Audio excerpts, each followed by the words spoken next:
All right. Well, hi. Happy Halloween. Hopefully you're watching this on Halloween, so we're all dressed. I'm Jasmine again. And I'm Benny. And I'm Carmen, aka Carmen San Diego. Yay. All right. So we were just discussing how we decided to take your advice and kind of tweak our research question a bit. And we've been talking about this, and we kind of all agreed that we want to be looking at 3 different countries in Europe and kind of comparing and contrasting how their internet access is at home, how accessible is it, and what the numbers are looking like. So we decided to focus on the Netherlands, Denmark, and the United Kingdom. That's a little bit of what we're doing right now. And in terms of the Netherlands, I kind of found it a little bit difficult to find some of the articles. And I'm still looking for more, but some of them were kind of hard to find because of the language. They were like written in Dutch. I don't know if you guys ran into that also. Actually, I am researching. So a lot of the research that I'm focusing on is statistics in Denmark in terms of internet use. And I have run into issues where a lot of these sites that I'm accessing are in Danish. But at the same time, I think most of the main sources that we're going to pull from have an option on the page to switch to English. Mm-hmm. So it is an issue, but it's not something that we can't get around. Yeah, it's not super major. Mm-hmm. And for me, that's not much of an issue in general because the majority of the United Kingdom speaks English as a first language. So most of my sources are in English. And so when we were just looking generally which countries to choose, we chose the ones that we did because they have the highest numbers of internet use at home. They're among some of the highest in Europe. So we thought it would be a good starting point, especially as if we're presenting in our white paper what they are doing right and some innovations that Seattle Public Library can take from them. We decided that choosing countries that are clearly pretty high on that spectrum would be a good idea. Yeah, and I agree. It makes it a lot easier to kind of see what other countries are doing like correctly, I guess, or what they're doing right to know, especially if we want our audience to be librarians and telling them how they can help people get more, or how can they like close the gap of internet access at home. Then it makes it a lot easier for us to look at countries that are actually already doing it. So yeah, I think that's a good point.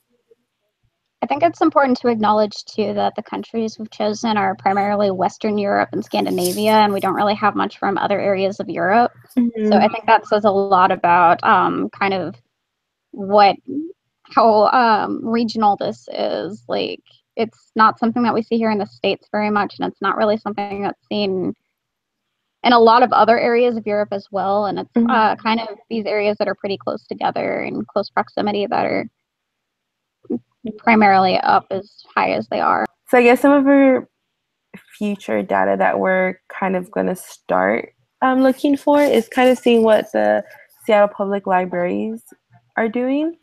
And I think we still wanted to keep that, right? So we kind of have one specific system that we're going to be focusing on, or kind of teaching them about what other countries are doing. Yeah, we're mostly kind of focusing on them because we want our white paper to focus on what other countries are doing, and we want to know what, in comparison, Seattle Public Libraries are doing as well, so that we know that we're not making any recommendations that they're already doing, and we can kind of focus on how they can improve rather than what they're currently doing. Exactly. Well, do we want to talk about how each of our research individually is going in terms of collecting articles and stuff, and how far we've gotten on that? Yeah, so I'm doing mine. I've decided to do the Netherlands. And so far I've gotten mostly just general info on like really quick statistics about oh yeah, we have like 97% access at home. So now I kind of want to try to look for other data that isn't just specifically statistics or numbers, but kind of articles that are talking toward about that, to actually have more information backing up their number of, like, their really high number of internet access at home. Yeah, in the research that I'm doing into Denmark's situation, it's kind of, I'm in a similar place as Jasmine because I tried to get as much data, statistical data at first as I could, as a foundation. And so now I think going forward, I focus more on finding articles that discuss this and go more into this phenomenon in that country. Actually, Denmark has the highest number in Europe statistically of internet use and access. So yeah, running into a lot of, I'm finding a lot of numbers, but yeah, next it's going to be a more, I think I want to look more into a sort of narrative format of like piecing it all together and putting it into a context. Yeah. Then I'm doing the UK, and I admittedly haven't gotten very far on gathering sources for research because I spent Monday evening and Tuesday morning last week in urgent care for some medical issues, and I had about 4 different appointments last week. So I have been kind of scrambling a little bit to keep up on all of my schoolwork, and I'm a little bit behind in terms of research for this project in particular. I have some statistics for the UK, but not a lot. But I do have plans for time set aside to build up the research that I've collected later this week. Yeah. So there should be more coming on that. Yeah. Yeah, I think going the statistics route first was kind of the most easy in a way, and it kind of made sense to all of us, which I think is pretty great that we all thought it was the same. It's definitely the easiest way to start. It's definitely not as far as we're planning to go. We do need more academic sources and other plans from libraries and other organizations within these countries to collect more, because statistics by itself aren't enough, but they're a really good, solid starting place for a research paper like this one. Yeah, agreed.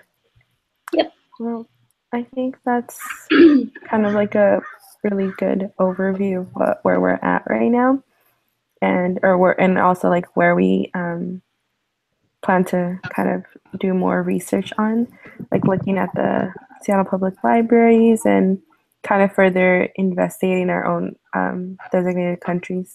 So yeah, I think that's it for now. Do you have any questions or concerns for going forward into this project? Carmin. It's just going to be a lot of data in general, which is like, I mean, using 3 countries as a jumping off point and then going in and doing our research on where Seattle's at. It's just a lot, but I think we can do it. I'm not worried that we're biting off more than we can chew. It's just it's a pretty encompassing sort of thing. So I think we just have to keep in mind.